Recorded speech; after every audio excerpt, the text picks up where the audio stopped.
Diqqat! Shoshilinch tezkor xabar. Ertaga yomg'irli kunlar boshlanadi. Fuqarolar ogoh bo'ling.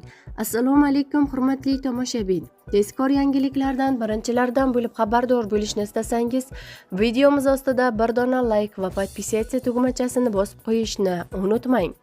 O'zgidromet 7-may kuni qanday ob-havo bo'lishini prognoz qildi. Unga ko'ra Toshkent shahrida yog'ingarchilik kutilmaydi. Harorat kechasi 19-21 daraja, kunduzi 36-38 daraja iliq bo'ladi. Qoraqalpog'iston Respublikasida ba'zi joylarda qisqa muddatli yomg'ir yog'ishi, momaqaldiroq kuzatilishi mumkin.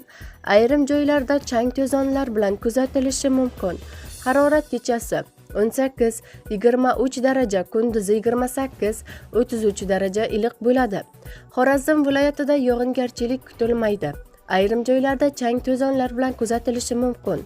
Harorat kechasi 18-23 daraja, kunduzi 28-33 daraja iliq bo'ladi. Buxoro va Navoiy viloyatlarida yog'ingarchilik kutilmaydi. Ayrim joylarda chang to'zonlar bilan kuzatilishi mumkin. Harorat kechasi 18-23 daraja, kunduzi 35-40 daraja iliq bo'ladi. Toshkent, Sirdaryo, Jizzax, Samarqand viloyatlarida ba'zi joylarda o'zgaruvchan bo'ladi. Yog'ingarchilik kutilmaydi.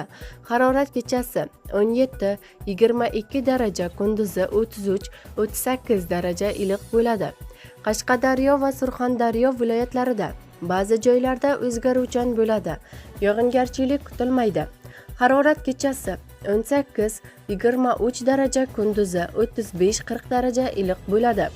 Andijon, Namangan, Farg'ona viloyatlarida ba'zi joylarda o'zgaruvchan bo'ladi. Yog'ingarchilik kutilmaydi.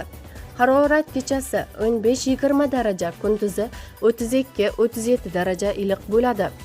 Respublikaning tog' oldi va tog'li hududlarida havo biroz bulutli bo'ladi. Yog'ingarchilik kutilmaydi.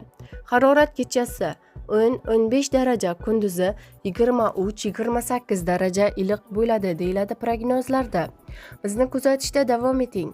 Kanalimizga obuna bo'lib, podpisatsiya tugmachasini bosib qo'yishni unutmang.